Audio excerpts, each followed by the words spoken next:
In the previous vid, I had mentioned this gentleman was known as a character in his skit videos. That character is known as Francis. It is one of these Francis sketches that the well-known YouTuber Ray William Johnson noticed and publicly promoted the clip, gaining real attention for this little viewed channel.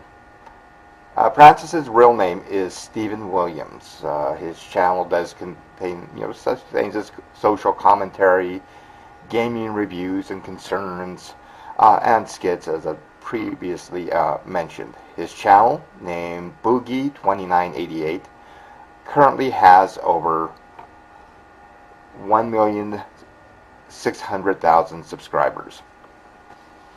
I've taken a step back from making 3D vids in order to start this new series called Vidcon Drawing Near.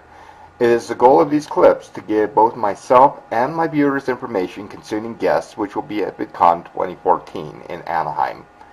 This series has already proven itself to not being a daily effort, so there is no guarantee that I'll be able to make a representation of all the guests.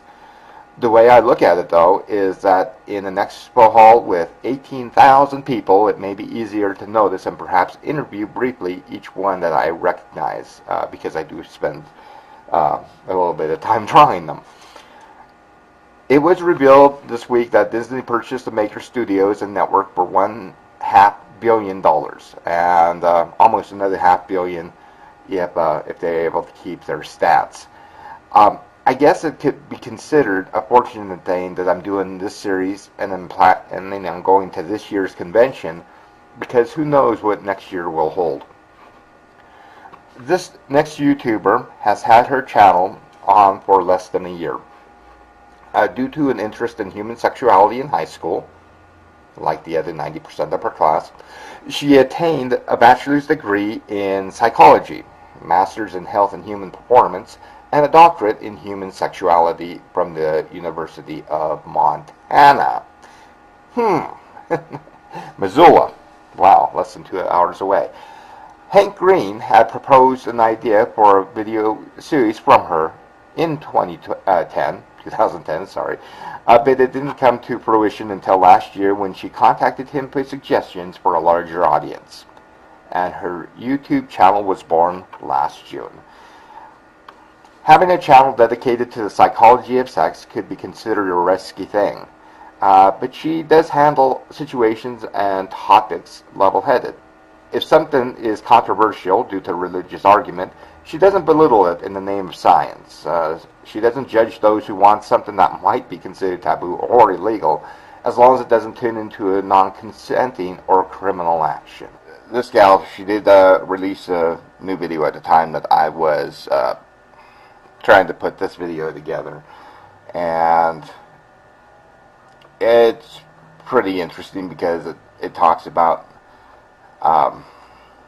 when two people talk to each other and their body language and how they pursue more conversation in both body language and speech, whatever signifies how to get to know the other person into a deeper range of intimacy. Not necessarily any sort of really deep physical relationship or anything like that, but it can be friends, there could be different motivations with it, whatever. But it's kind of interesting watching the video because, number one, yeah, the knowledge is definitely helpful if this is the way that the second party thinks, but sometimes I think that people aren't that smart in life.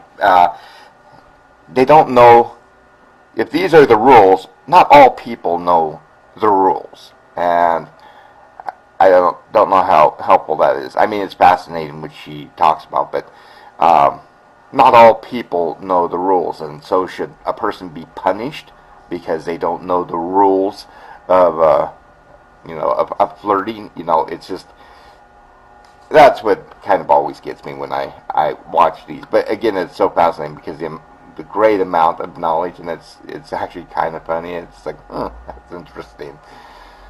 There's a saying that yes means yes and no means no. And silence means maybe. And that doesn't mean it means maybe, if someone is silent and they don't say no to, some sort of advance, then they want you to hit on them and, get into a deeper, physical relationship. No, that's not what I'm trying to say with this. When somebody gives you silence, and you can take it as a maybe, but what do you do with a maybe? You get either a yes or a no answer. And it doesn't matter if a person is silent, if they're standing funny, if they're averting eyes or whatever. I want the yes or no answer from them. And that's what I try to get from people, because, yes means yes, and no does mean no to a person like me. So who is this mystery person? I'll tune in next time.